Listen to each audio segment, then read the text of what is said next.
Hello dear students, today we start the next topic, income and other criteria. So before starting income and other criteria, we already discussed how we compare the different countries on the basis of income. We have to take per capita income. How we calculate per capita income? Tell me. Yes, per capita income, total income of the country divided by the total population. We got the per capita income, also known as average income.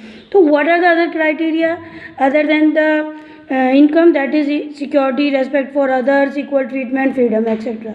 तो these are most important. ये other things हैं जो income के अलावा लोगों को चाहिए सभी को compare करने के लिए.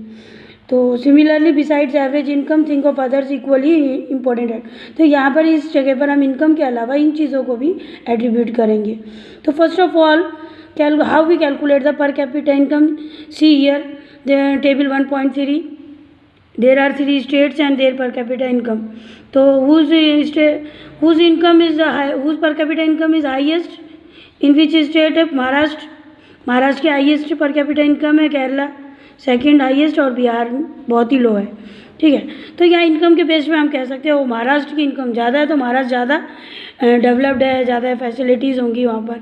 केरला की कम है तो हम सोचेंगे कि केरला जो है वो महाराष्ट्र से पीछे है. लेकिन अगर हम और अदर थिंग्स में अगर हम इसको कैलकुलेट करके देखते हैं, जैसे सपोज करिए कि अदर थिंग्स जो इम्पोर्टेंट है इनकम के अलावा, उसमें हम देखें अगर इन्फेंट मोर्टिलिटी रेट पर 1000 लाइव बर्थ, मतलब 1000 जो लाइव बर्थ हैं उसमें मरने वाले बच्चों की संख्या कितनी है?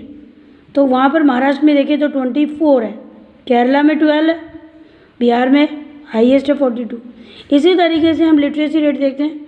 लिटरेसी रेट जो है महाराष्ट्र का है 82% और केरला का 94% है, बिहार का लोवेस्ट है 62.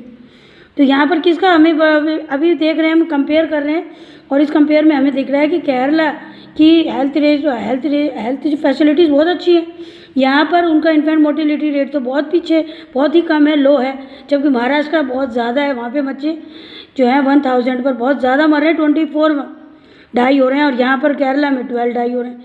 इसी तरीके से लिटरेसी रेशियो भी केरला का हाईएस्ट है 94. और नेट अटेंडेंस रेशियो देखें हम, नेट अटेंडेंस रेशियो पर 100% पे निकाला जाता है कि 100% पर कितने स्टूडेंट्स हैं 14 और 15 ईयर्स के एज के जो स्कूल जो मतलब अटेंड कर रहे हैं, एजुकेशन ले रहे हैं. दैट इज़ 64% आ रहा है इसमें. और जबकि केरला का हाईएस्ट आ रहा है 78, बिहार का तो लोवेस्ट है 35. तो इस कंपैरिजन से हमें क्या पता चल रहा है? इस कंपैरिजन से हमें ये पता चल रहा है कि इनकम ही मोस्ट इंपॉर्टेंट क्राइटेरिया नहीं है. अगर महाराष्ट्र की इनकम अच्छी है लेकिन फिर भी महाराष्ट्र किन चीज़ों में पीछे है केरला से? He was lag behind in infant mortality rate, literacy rate and net attendance ratio, and Kerala ahead in all these 3 things. That's why we can say that कि other than income, the most important thing which are essential for comparison are health facilities, education. Understand? So these are the important terms which I already given to you. You have to understand all the terms. Infant mortality rate अभी मैंने आपको समझा दिया. Literacy rate कैसे निकालते हैं? 7 जो population है वो 7 और अबव एज ग्रुप की जो होती है वो कोई भी लैंग्वेज को रीड और राइट कर सकती है. That is your literacy rate. ठीक है. नेट अटेंडेंस रेशियो कैसे निकालते हैं? Total number of children of age group. जो टोटल नंबर ऑफ चिल्ड्रन है उनका एज ग्रुप 14-15 ईयर्स के बीच का होना चाहिए, वो स्कूल अटेंड कर रहे हैं. ठीक है. टोटल नंबर ऑफ चिल्ड्रन पर हम उन्हें निकालते हैं, तो टोटल नंबर पर 100% पे निकालते हैं इसको. अंडरस्टैंड? तो इस टेबल से हमें क्या शो मिल रहा है? अब आप समझ ही गए होंगे.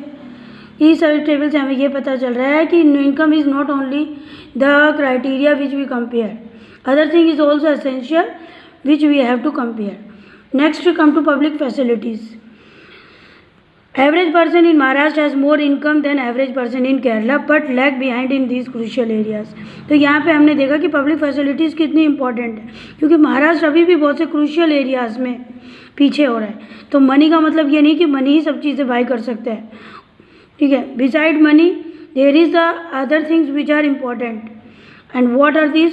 Non material things like pollution free environment. ठीक है. वी गेट अनएडल्ट्रेटेड विथ जिसमें मिलावट ना हो. ठीक है. medicines, unless you can afford to shift to a community that are already all these things. So money may also not be able to protect you from infectious disease unless the whole of your community take preventive step.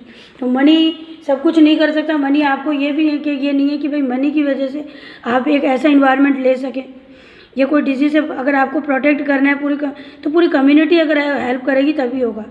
ठीक है, जैसे अभी lockdown के अंदर देख रहे हैं पूरी जो होल कंट्री है वो सब गवर्नमेंट को सपोर्ट कर रही है, गवर्नमेंट के ऑर्डर फॉलो कर रही है, तभी ये पॉसिबल हो रहा है.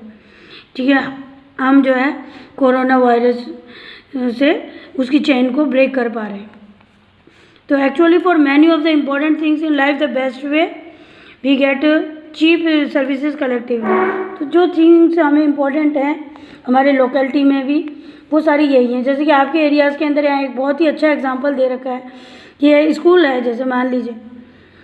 ठीक है, government should open school and provide other facilities so that children have chance to study. Even now in many areas children, particularly girls, are not able to achieve secondary level schooling because government society has not provided adequate facility. तो यहाँ पर क्यों education नहीं ले पाते अभी भी many areas में? क्योंकि उस एरियाज़ में स्कूल्स नहीं होते, कॉलेजेस नहीं होते और एजुकेशन छोड़नी पड़ती है. तो सिर्फ इनकम इम्पॉर्टेंट नहीं है, अदर फैसिलिटीज़ भी इम्पॉर्टेंट है. और अदर फैसिलिटीज़ में जैसे एग्जाम्पल दिया है एजुकेशन का, केरला हैज़ लो इन